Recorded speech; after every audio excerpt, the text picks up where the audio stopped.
예, 피플 인사이드 바로 시작을 해보도록 하겠습니다. 오늘 머니투데이에 우경희 정치부 기자 나와 있습니다. 안녕하십니까? 네.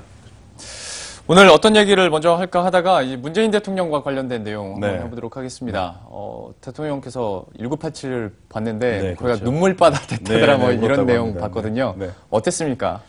이게 내외가 같이 영화를 봤어요. 이제 어제인데 보고 나서 이제 눈물을 많이 쏟았고 영부인은 그리고 이제 문재인 대통령 본인도 눈시울을 많이 붉혔는데 문재인 대통령은 영화를 보고 나서 그런다고 세상이 바뀌나요라는 대사를 가장 인상적인 그런 대사로 꼽았습니다. 이게 그 김태리 배우의 어떤 대사인데요. 세상이 바뀌었다는 말을 아마 문재인 대통령 본인이 제일 많이 하고 싶을 것 같아요. 근데 이제 직접 본인이 말을 하지 못하니까 아마 이제 배우의 입을 빌어서 이 말을 또 다시 한번 되새겨보고 아마 이러고 싶지 않았을까 그런 생각이 들었습니다. 아마 이제 민주화 운동을 직접 하신 분이라 더 감명 깊게 보지 않았을까 싶기도 하고요. 사실 문 대통령 같은 경우에는 이런 6월 항쟁에 대해서 언급한 게 이번이 처음은 아니잖아요. 그렇습니다. 이게 이 6월 항쟁을 상당히 높이 평가한 적이 있는데요. 아시다시피 1987은 6월 항쟁 직전의 그 상황을 다룬 영화입니다. 이 군부 정권이 체육관 선거를 끝내고 직선제를 쟁취하는 계기가 된 아주 큰 사건인데 물론 이 뒤에 이제 YS와 DJ가 약간 반목을 하면서 군부 정권이 약간 또 연장이 됐죠. 노태우 정권이 탄생을 하면서 이후에 YS 3당 합당까지 이어지긴 했지만 어쨌든 독재의 종언을 알린 아주 큰 사건입니다. 문재인 대통령은 본인의 저서인 문재인의 운명에서 나는 6월 항쟁이야말로 우리나라가 민주화 운동사에서 가장 높이 평가해야 할 운동이라고 생각한다라고 말을 하기도 했습니다.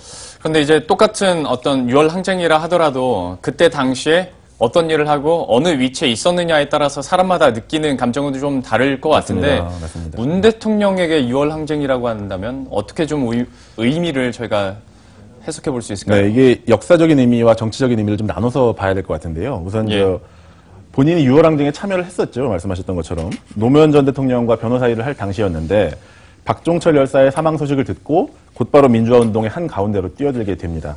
87년 2월 7일에 전국적으로 큰 추도회가 있었는데 이때 전국에서 800여 명 정도가 연행이 돼요. 그중에 두 사람이 바로 노무현, 문재인이었습니다. 특히 노 전 대통령에 대해서는 검찰이 이날 하룻밤 사이에 4차례나 영장을 청구를 하는데 4차례가 전부 다 기각이 돼요. 그래서 노무현 전 대통령이 전국적으로 처음으로 유명세를 타는 그런 계기가 되기도 했었습니다.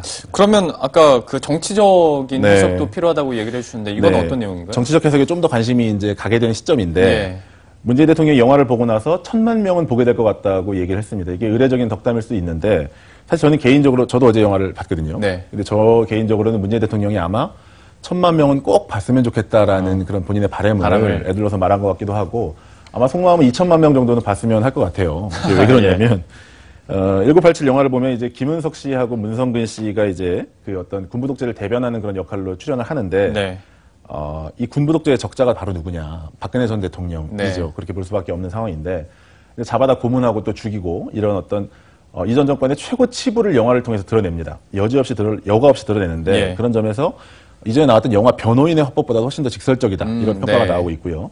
문재인 대통령과 정부 여당의 입장에서는 1987이야말로 어떤 정권 교체에 가장 큰 당위성을 실어주는 그런 영화가 될 수 있는 겁니다. 10마디 말보다 한 번의 영상이 좀 더 큰 영향을 줄 수 있는 거죠. 그렇죠. 직설적인 화법이 담겨 있다라는 말에 저도 참 많이 공감을 하게 되는데요. 근데 참 이게 타이밍이 절묘했던 것이 강철비 영화 가지고도 보수 진영에서 환영한다 뭐 이런 얘기가 있던데 이건 무슨 말입니까? 강철비 혹시 보셨나요? 봤습니다.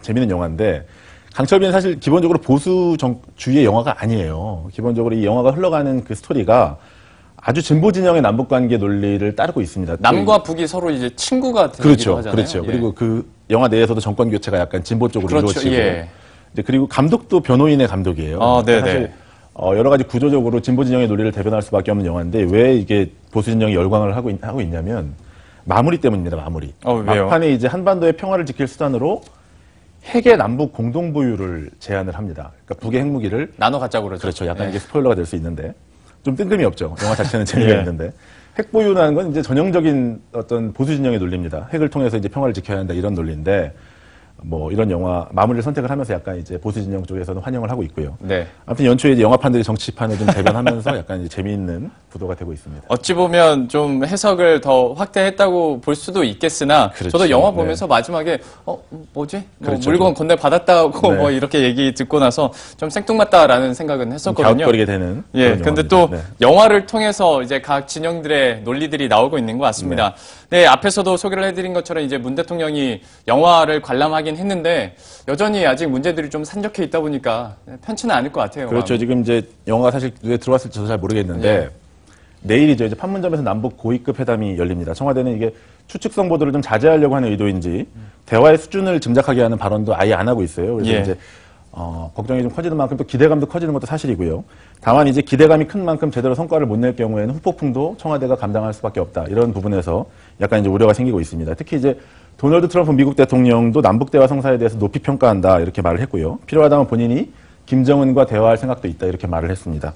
우리가 좀 채를 잡고 가는 상황인 만큼 성과를 좀 제대로 내야겠죠. 알겠습니다. 남북과 관련해서 또 이야기를 풀어 나가왔고요. 요즘에 또 정치권에서 계속 이슈가 되고 있는 것이 또 아랍에미리트 관련해서 그렇습니다. 이제 임종석 비서실장이 갔다 오고 나서 이제 여와 야가 계속 이제 다른 얘기를 하고 있는 상황이고 이걸 좀 풀자라는 실마리가 될 수 있는 것이 오늘 이제 칼둔 행정청장이 오전에 입국한다고 했으니까요. 과연 이게 어떻게 될까요? 어떻게 풀릴까요? 그러니까 이제 이분이 한국에는 임종석 실장이 나갔고 이 아랍에미리트에서는 나흐얀 왕세제가 특사 회동의 당사자인데 이 칼둔 청장은 이 왕세제의 최측근입니다. 그래서 오늘 입국을 했는데 일단 형식은 지난번 임 실장의 어떤 그 방문에 대한 답방 형식이에요. 그런데 이 사람이 와서 어떤 식으로 얘기를 풀어갈지가 앞으로 어떤 전국의 키를 쥐고 있다. 이렇게 봐도 과언이 아니겠습니다. 여야의 관심이 집중되는 것도 그것 때문이고요.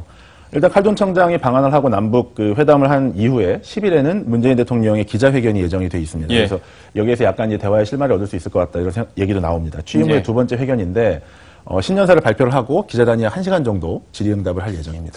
아직 우리 국민 입장에서는 전혀 알 수 있는 내용들이 나오지 않았기 때문에 과연 여기서 어떤 실마리가 나올 수 있을지도 한번 봐야 될 것 같고요.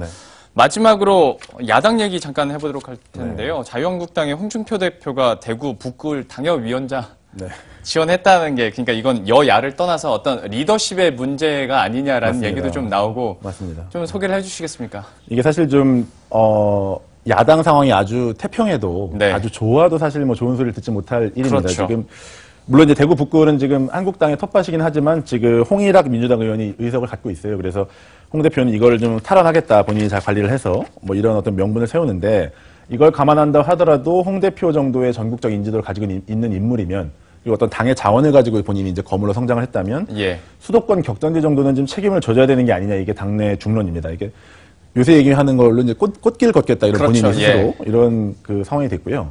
당연히 이제 보수 진영 전체적으로 불만의 목소리가 나올 수밖에 없는 그런 상황이 됐습니다. 이게 지금 자기 노후 대책 찾는 거냐 뭐 이런 지적이 나올 정도죠. 마지막 불꽃을 사르겠다라고 표현을 했는데 밖에서 봤을 때는 진짜 노후 대책으로 그리고 그냥 편한 길 꽃길만 가겠다라는 식으로 해석이 되다 보니까 여기에서도 관련해서 좀 어떻게 또 상황이 진행될지 자유한국당 내에서도 좀 반발의 목소리가 있는 것으로 보이니까요. 한번 지켜보도록 하겠습니다. 지금까지 머니투데이의 우경희 정치부 기자와 함께했습니다. 고맙습니다.